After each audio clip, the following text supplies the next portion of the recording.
ಪ್ರೀತಿಯ ಮಕ್ಕಳೇ, ನಿಮಗೆ ರಾಜ್ಯಶಾಸ್ತ್ರದ ಪಾಠಕ್ಕೆ ಸ್ವಾಗತ. ನಿಮ್ಮ ಜೊತೆ ಪಾಠ ಓದ್ಕೊಡ್ತಾ ಇರೋದು ನಾನು MS ಭಾರತಿ. ರಾಜ್ಯಶಾಸ್ತ್ರದ ಅಧ್ಯಾಯ 6ರಲ್ಲಿ ಬರುತ್ತೆ ಕೇಂದ್ರ ಶಾಸಕಾಂಗ ಅಂತ. ಇದನ್ನ ಕಲಿಯೋ ಉದ್ದೇಶಗಳು ಏನೇನು ಅಂತ ತಿಳ್ಕೊಳ್ಳೋಣವಾ? 1ನೇಯದು ಸಂಸದೀಯ ಮಾದರಿ ಸರ್ಕಾರ ಪದ್ಧತಿಯ ಬಗ್ಗೆ ಅರಿವು ಮೂಡಿಸುವುದು.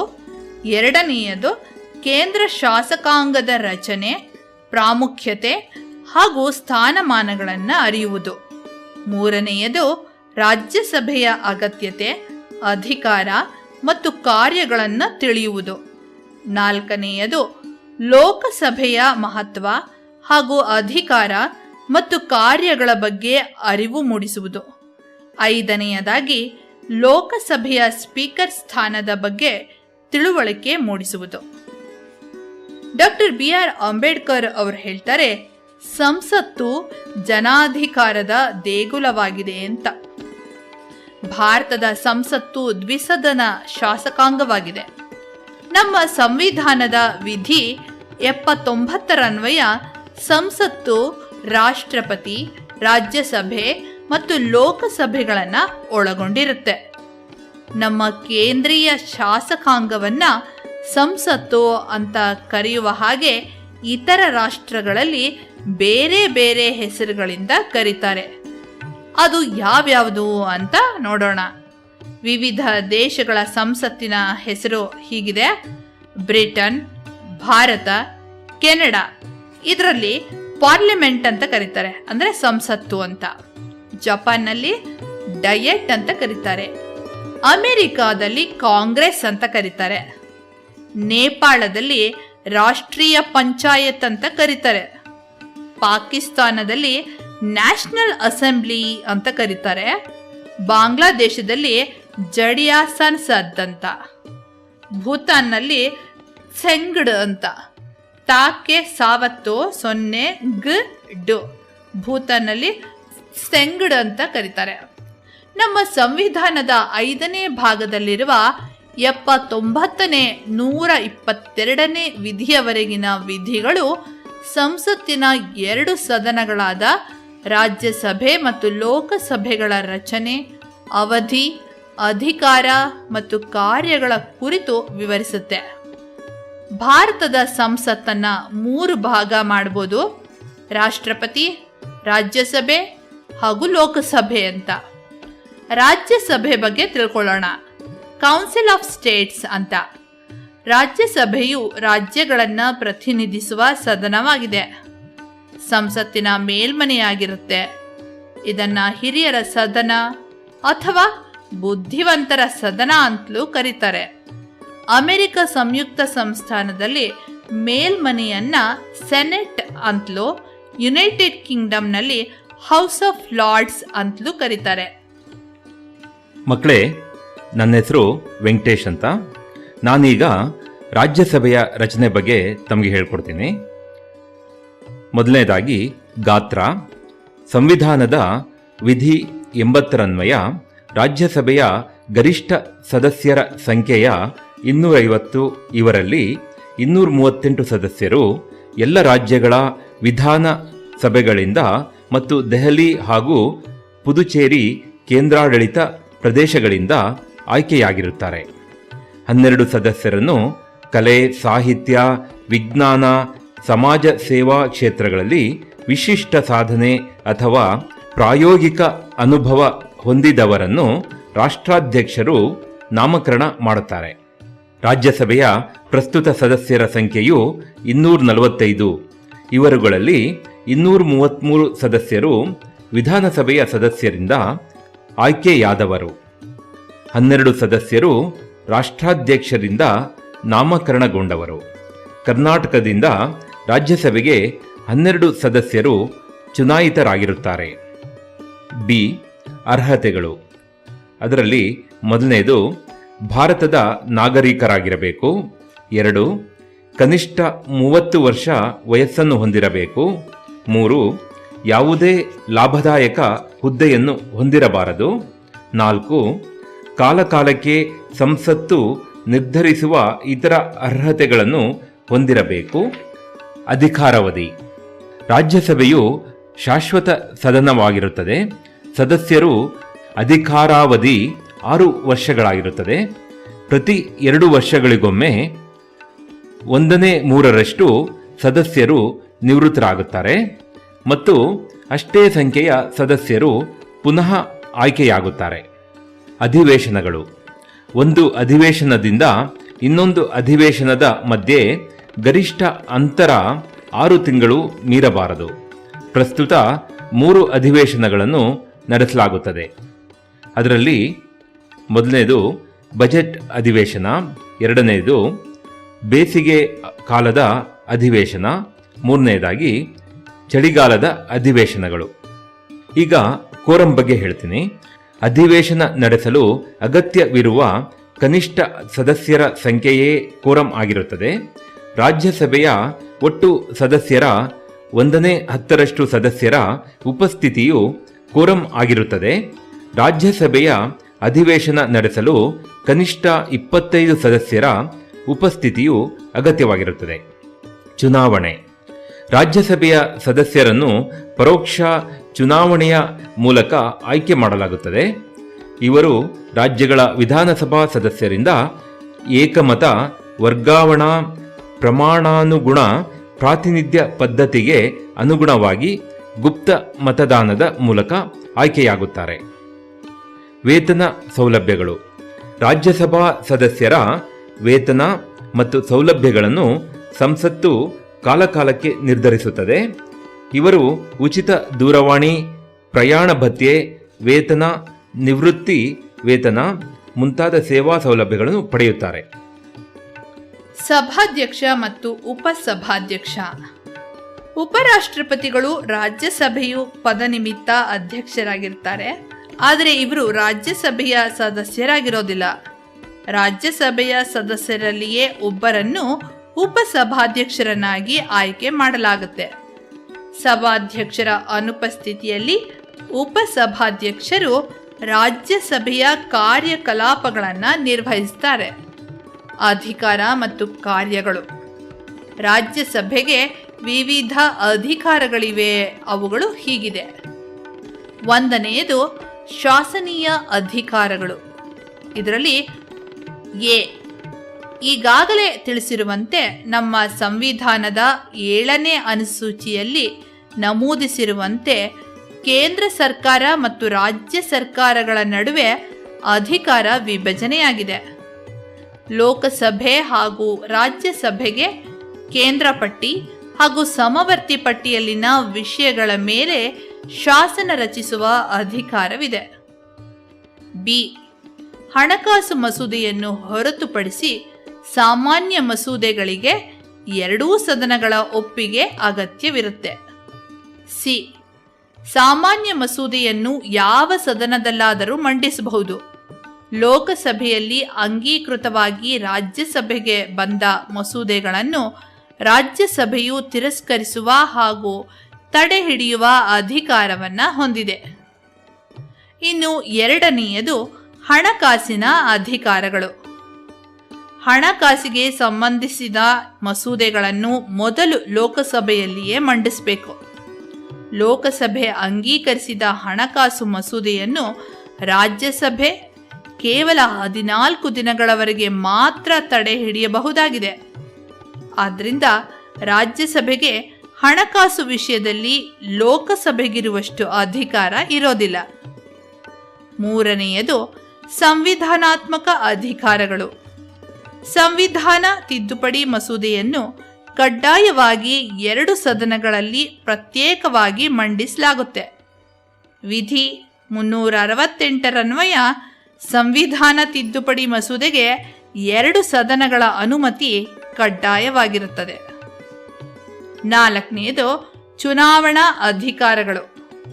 ನಾಮಕರಣಗೊಂಡ ಸದಸ್ಯರನ್ನ ಹೊರತುಪಡಿಸಿ ಉಳಿದ ಸದಸ್ಯರು ರಾಷ್ಟ್ರಪತಿ ಮತ್ತು ಉಪರಾಷ್ಟ್ರಪತಿಗಳ ಚುನಾವಣೆಯಲ್ಲಿ ಮತ ಚಲಾಯಿಸ್ತಾರೆ. ಕೆಲವು ವಿಷಯಗಳಲ್ಲಿ ಉಭಯ ಸದನಗಳಿಗೆ ಸಮಾನ ಅಧಿಕಾರವಿದೆ. ಅವುಗಳಲ್ಲಿ ಕೆಲವು ಹೀಗಿದೆ.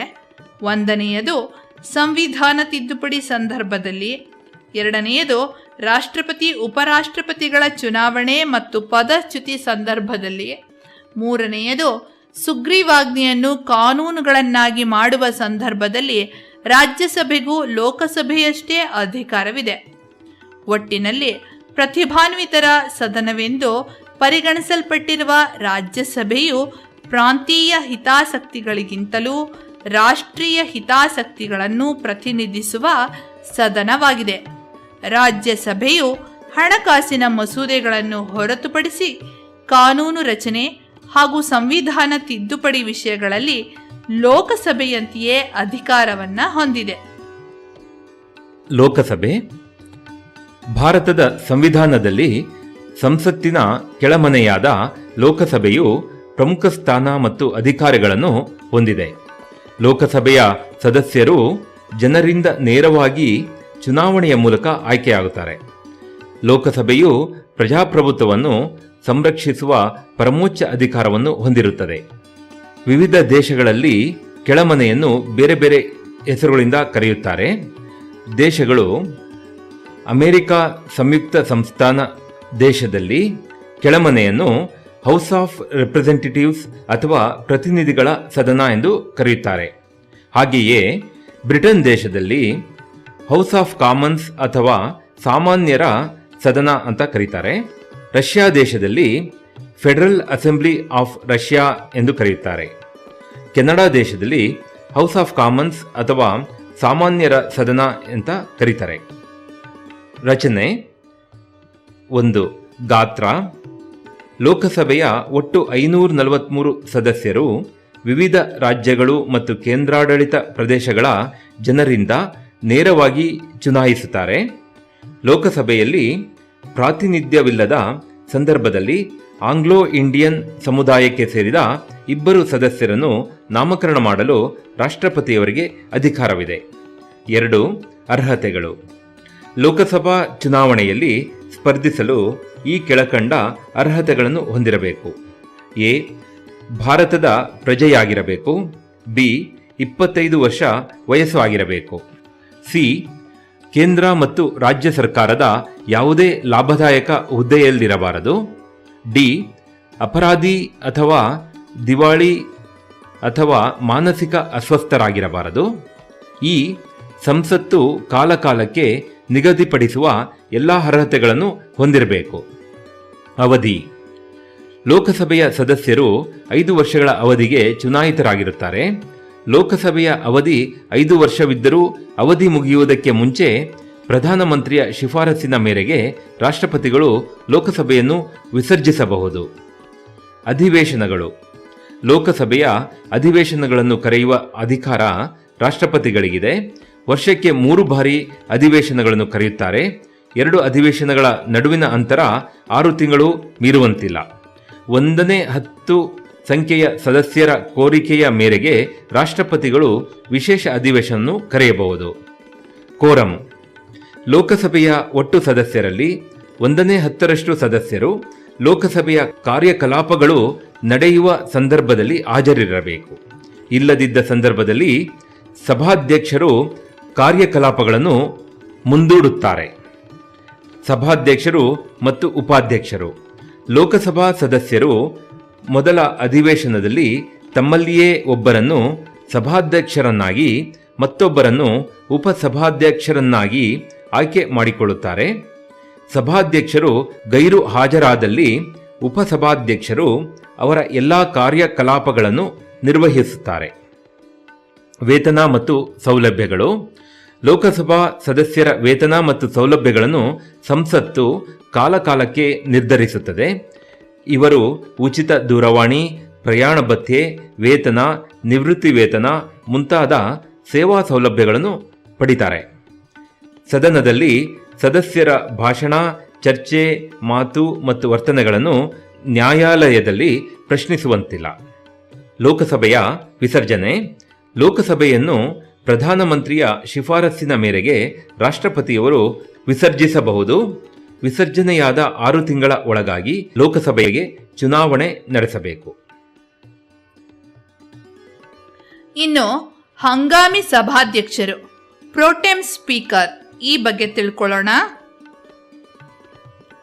ಸಾರ್ವತ್ರಿಕ ಚುನಾವಣೆಗಳ ನಂತರ ಲೋಕಸಭೆಯನ್ನ ಮೊದಲ ಬಾರಿಗೆ ಅಧಿವೇಶನ ನಡೆದಾಗ ರಾಷ್ಟ್ರಾಧ್ಯಕ್ಷರು ಸಾಮಾನ್ಯವಾಗಿ ಲೋಕಸಭೆಯಲ್ಲಿ ಚುನಾಯಿತರಾದ ಅತ್ಯಂತ ಹಿರಿಯ ವ್ಯಕ್ತಿಯನ್ನು ಲೋಕಸಭೆಯ ಹಂಗಾಮಿ ಅಧ್ಯಕ್ಷನನ್ನಾಗಿ ನೇಮಕ ಮಾಡ್ತಾರೆ.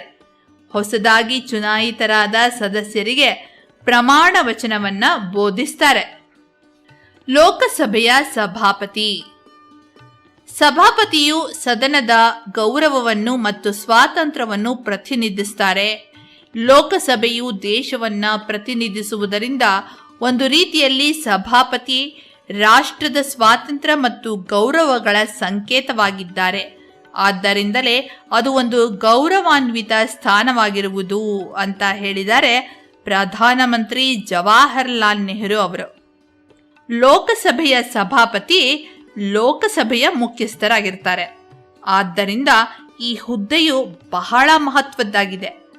ಸಭಾಪತಿ ಮತ್ತು ಉಪಸಭಾಪತಿಯ ಆಯ್ಕೆ ಹೇಗಾಗುತ್ತೆ?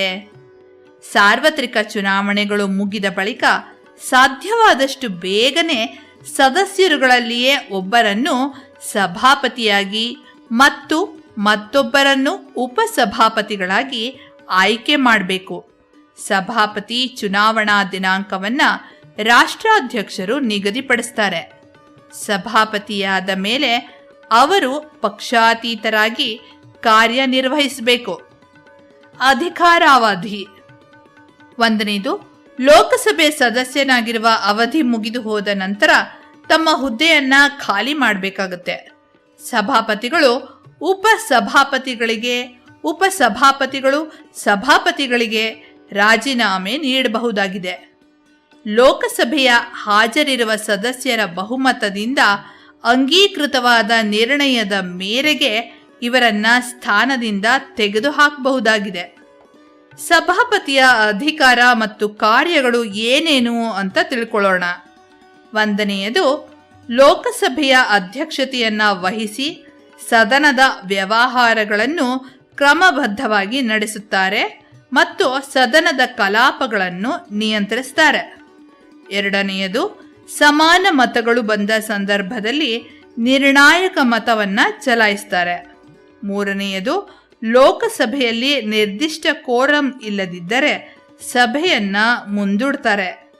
4ನೇಯದು, ಸದನದಲ್ಲಿ ಚರ್ಚಿಸಬೇಕಾದ ವಿಷಯಗಳನ್ನ ನಿರ್ಧರಿಸುತ್ತಾರೆ.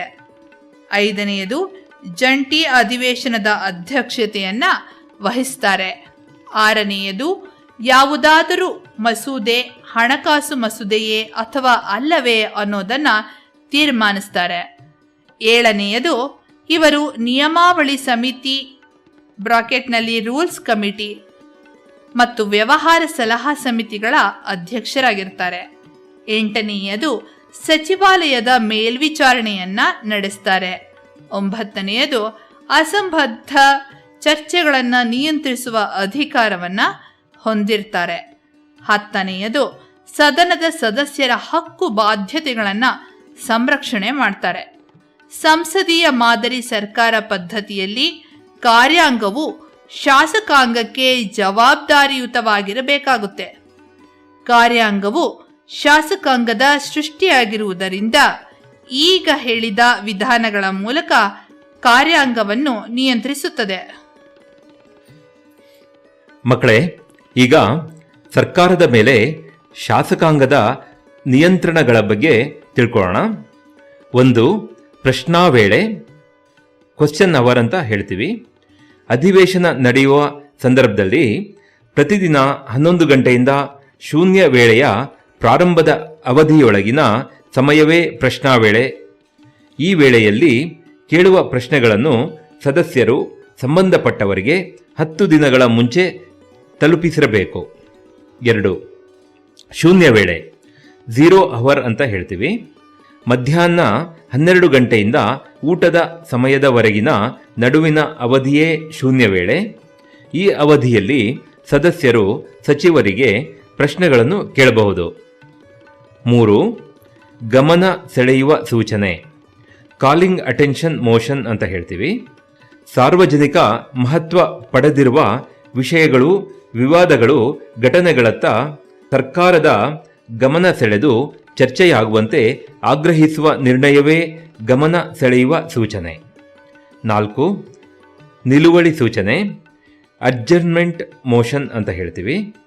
ಅಧಿವೇಶನದ ಸಂದರ್ಭದಲ್ಲಿ ದೇಶದ ಯಾವ ಭಾಗದಲ್ಲಾದರೂ ಅನಾಹುತ ಅಥವಾ ಗಲಭೆ ಉಂಟಾದ ವೇಳೆಯಲ್ಲಿ ವಿರೋಧ ಪಕ್ಷದ ಸದಸ್ಯರುಗಳು ಈಗಾಗಲೇ ಸದನದ ನಿಗದಿತ ಕಾರ್ಯಸೂಚಿಯಲ್ಲಿ ವಿಷಯಗಳ ಕುರಿತಾದ ಚರ್ಚೆಯನ್ನು ಸ್ಥಗಿತಗೊಳಿಸಿ ಸಾರ್ವಜನಿಕ ವಿಷಯದ ಚರ್ಚೆಯನ್ನು ಕೈಗೆತ್ತಿಕೊಳ್ಳುವಂತೆ ಆಗ್ರಹ ಪಡಿಸುವ ಸೂಚನೆಯೇ ನಿಲುವಳಿ ಸೂಚನೆ.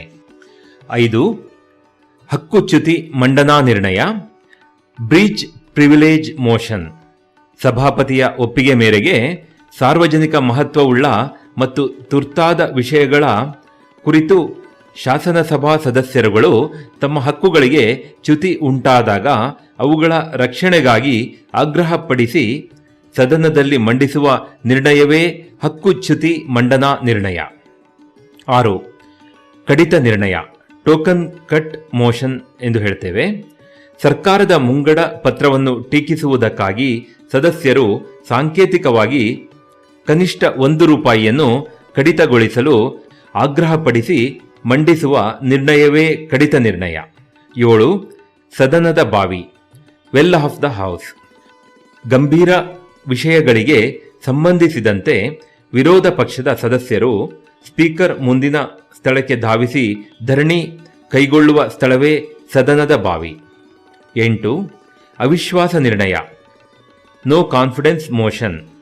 ಮಂತ್ರಿಮಂಡಲವು ಸಮರ್ಪಕವಾಗಿ ಆಡಳಿತ ನಡೆಸದೇ ಇದ್ದಾಗ ಇದರ ವಿರುದ್ಧ ಅವಿಶ್ವಾಸವನ್ನು ವ್ಯಕ್ತಪಡಿಸಿ ಸದನದಲ್ಲಿ ಮಂಡಿಸುವ ನಿರ್ಣಯವೇ ಅವಿಶ್ವಾಸ ನಿರ್ಣಯ. ಅವಿಶ್ವಾಸ ನಿರ್ಣಯವು ಬಹುಮತದೊಂದಿಗೆ ಸ್ವೀಕೃತಗೊಂಡರೆ ಮಂತ್ರಿಮಂಡಲವು ರಾಜೀನಾಮೆ ನೀಡಬೇಕಾಗುತ್ತದೆ, ಏಕೆಂದರೆ ಅದು ಸದನದ ವಿಶ್ವಾಸವನ್ನು ಕಳೆದುಕೊಂಡಿರುವುದನ್ನು ಸೂಚಿಸುತ್ತದೆ. ಈ ಮೇಲ್ಕಂಡ ನಿಯಂತ್ರಣಗಳನ್ನು ಸಮರ್ಪಕವಾಗಿ ಪ್ರಯೋಗಿಸಿದರೆ ಆಡಳಿತ ಪಕ್ಷ ರುಜು ಮಾರ್ಗದಲ್ಲಿ ನಡೆಯುತ್ತದೆ. ಈ ನಿಯಂತ್ರಣಗಳ ಅಸಮರ್ಪಕ ಬಳಕೆಯಿಂದ ಸಂಸದೀಯ ಪ್ರಜಾಪ್ರಭುತ್ವ ಅವನತಿ ಹಾದಿ ಹಿಡಿಯುತ್ತದೆ. ಈ ಪಾಠಕ್ಕೆ ಸಂಬಂಧಪಟ್ಟ ಅಭ್ಯಾಸದಲ್ಲಿ ಒಂದು ವಾಕ್ಯದಲ್ಲಿ ಉತ್ತರಿಸಿ. 1ನೇದು, ಅಮೆರಿಕ ಸಂಯುಕ್ತ ಸಂಸ್ಥಾನದಲ್ಲಿ ಮೇಲ್ಮನೆಯನ್ನು ಯಾವ ಹೆಸರಿನಿಂದ ಕರೆಯುತ್ತಾರೆ ಅಂತ. 2ನೇ ಪ್ರಶ್ನೆ, ರಾಷ್ಟ್ರಾಧ್ಯಕ್ಷರು ರಾಜ್ಯಸಭೆಗೆ ಎಷ್ಟು ಸದಸ್ಯರನ್ನು ನಾಮಕರಣ ಮಾಡುತ್ತಾರೆ? 3ನೇ ಪ್ರಶ್ನೆ, ರಾಜ್ಯಸಭೆಯ ಕೋರಂ ಎಷ್ಟಿದೆ? 4ನೇ ಪ್ರಶ್ನೆ, ರಾಜ್ಯಸಭೆಯ ಸದಸ್ಯರ ಅಧಿಕಾರಾವಧಿ ಎಷ್ಟು? 5ನೇ ಪ್ರಶ್ನೆ, ಲೋಕಸಭೆಯ ಪ್ರಸ್ತುತ ಸದಸ್ಯರ ಸಂಖ್ಯೆ ಎಷ್ಟು? ಇನ್ನು 2ನೇ ಪ್ರಶ್ನೆಯಲ್ಲಿ ಹೊಂದಿಸಿ ಬರೆಯಿರಿ. ಆ ಮತ್ತೆ ಬಾ ಅಂತ 2 ವಿಭಾಗಗಳಾಗಿ ಮಾಡಲಾಗಿದೆ. ಆ ಇದರ ಕೆಳಗಡೆ ಬರುವ ಪದಗಳನ್ನು ಬಾ ಇದರ ಕೆಳಗಡೆ ಬರುವ ಪದಗಳಿಗೆ ಹೊಂದಿಸಬೇಕು. ಆ ಕೆಳಗಡೆ ಬರುವ ಪದಗಳು ಅಂದರೆ A Britain, B Japan, C Nepal, D Pakistan, E Bhutan. ಬಾ ಇದರ ಕೆಳಗಡೆ ಬರುವ ಪದಗಳು ಅಂದರೆ 1ನೇದು ಕಾಂಗ್ರೆಸ್, 2ನೇದು ಸೆಂಗಡ್, 3ನೇದು ಪಾರ್ಲಿಮೆಂಟ್, 4ನೇದು ಡಯಟ್, 5ನೇಯದು ರಾಷ್ಟ್ರೀಯ ಪಂಚಾಯತ್. ಮಕ್ಕಳೇ, ಈಗ ಅಭ್ಯಾಸದ 3ನೇ ಭಾಗ 2 ಅಥವಾ 3 ವಾಕ್ಯಗಳಲ್ಲಿ ಉತ್ತರಿಸಬೇಕು. ಮೊದಲನೇದಾಗಿ, ಸಂಸತ್ತಿನ 2 ಸದನಗಳಾವುವು? 2. ರಾಷ್ಟ್ರಾಧ್ಯಕ್ಷರು ರಾಜ್ಯಸಭೆಗೆ ಯಾವ ಕ್ಷೇತ್ರದಲ್ಲಿ ವಿಶಿಷ್ಟ ಸಾಧನೆ ಮಾಡಿದವರನ್ನು ನಾಮಕರಣ ಮಾಡುತ್ತಾರೆ? 3. ರಾಜ್ಯಸಭೆಯಲ್ಲಿ ನಡೆಸಲಾಗುವ ಒಟ್ಟು ಅಧಿವೇಶನಗಳೆಷ್ಟು? 4. ಲೋಕಸಭೆಯಲ್ಲಿ ಪರಿಶಿಷ್ಟ ಜಾತಿ ಮತ್ತು ಪರಿಶಿಷ್ಟ ಪಂಗಡಗಳ ಮೀಸಲಾತಿ ಸ್ಥಾನಗಳೆಷ್ಟು? 5. ಹಂಗಾಮಿ ಸಭಾಧ್ಯಕ್ಷ ಎಂದರೇನು? ಈಗ ಅಭ್ಯಾಸದ 4ನೇ ಭಾಗ 4 ಅಥವಾ 5 ವಾಕ್ಯಗಳಲ್ಲಿ ಉತ್ತರಿಸಿ. 1. ಲೋಕಸಭೆಯ ಸದಸ್ಯರಾಗಲು ಇರುವ ಅರ್ಹತೆಗಳೇನು? 2. ಲೋಕಸಭೆಯ ಸಂವಿಧಾನಾತ್ಮಕ ಅಧಿಕಾರ ಮತ್ತು ಕಾರ್ಯಗಳನ್ನು ತಿಳಿಸಿ. 3ನೇದು, ಲೋಕಸಭೆಯ ಕಾರ್ಯಾಂಗೀಯ ಅಧಿಕಾರಗಳನ್ನು ತಿಳಿಸಿ. 4. ಲೋಕಸಭೆಯ ಗಾತ್ರವನ್ನು ತಿಳಿಸಿರಿ. ಈಗ 5ನೇ ಭಾಗದಲ್ಲಿ 8 ಅಥವಾ 10 ವಾಕ್ಯಗಳಲ್ಲಿ ಉತ್ತರಿಸಿ. 1ನೇದು ಲೋಕಸಭೆಯ ಅಧಿಕಾರ ಮತ್ತು ಕಾರ್ಯಗಳನ್ನು ತಿಳಿಸಿರಿ. 2ನೇದು ರಾಜ್ಯಸಭೆಯನ್ನು ಹಿರಿಯರ ಸದನವೆಂದು ಕರೆಯುತ್ತಾರೆ, ಸಮರ್ಥಿಸಿ. 3ನೇದು ಲೋಕಸಭೆಯ ಸಭಾಪತಿಯ ಕಾರ್ಯಗಳನ್ನು ವಿವರಿಸಿ. ಮಕ್ಕಳೇ, ಈಗ ಸಲಹಾತ್ಮಕ ಚಟುವಟಿಕೆಗಳ ಬಗ್ಗೆ ತಿಳ್ಕೊಳ್ಳೋಣ. 1ನೇದು ಲೋಕಸಭೆ ಮತ್ತು ರಾಜ್ಯಸಭೆಗಳಿಗೆ ಸಂಬಂಧಿಸಿದ ಮಾಹಿತಿಗಳನ್ನು ತುಲನಾತ್ಮಕ ಪಟ್ಟಿಯಲ್ಲಿ ನಿರೂಪಿಸಿ.